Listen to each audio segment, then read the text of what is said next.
today's highest temperature readings, which was over 40 degrees in Nottingham. So I'm just quickly coming on my way to work just to check everything is okay, especially the pumpkin plants.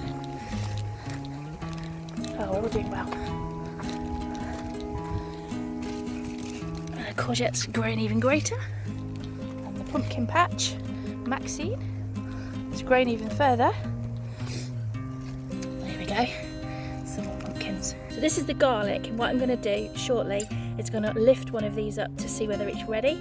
As you can see, looks like it's dying off, and when I googled, I believe that is time to dig up. So this is the garlic I've just dug up. As you can see, it's been in the ground quite a few months now, but I've got a whole garlic bulb. It's quite good, that. All harvested. So I'm going to take this home, give it a good clean, and trim the tops off. And you're supposed to store it around room temperature with a good airflow, like in a mesh bag. So I might take some of my netting back and make a little bag for it. These are my broad beans. Again, really easy to grow. I'll be cutting those off and giving them to the parents when I go and visit shortly. So I've got some more onions that look like they're ready to be pulled up. Quite easy when I did it last week.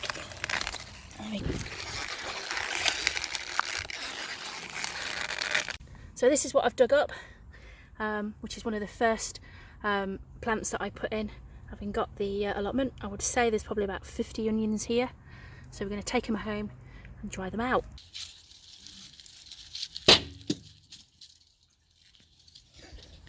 Okay, so I've just come up to water and my first cauliflowers are now coming through.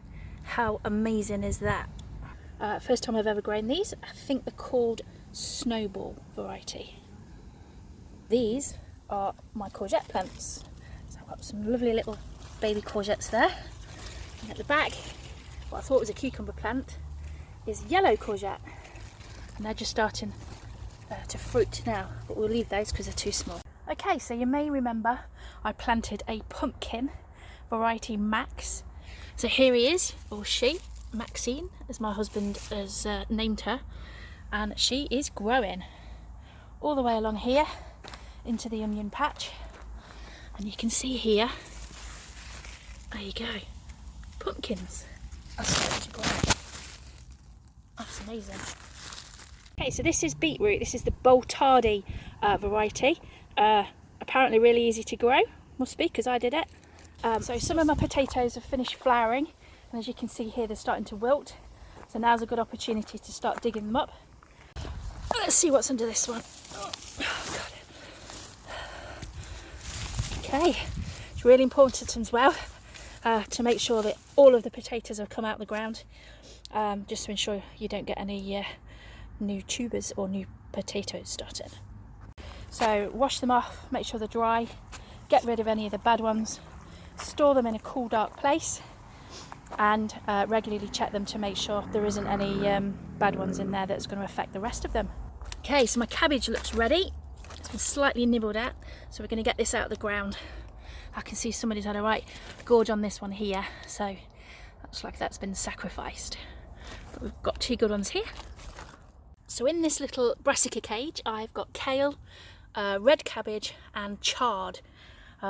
Kale apparently is a very thirsty plant, so what I've done this morning, just before it starts to get really hot today, I've watered everywhere, weeded everywhere, and I'm going to give it a good soak.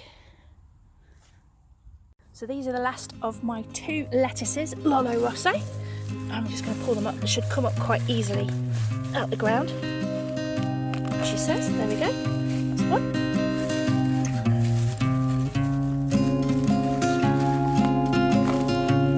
That's two. There we go. And these are cherry bell radishes that I've just pulled up as well. Really easy to grow.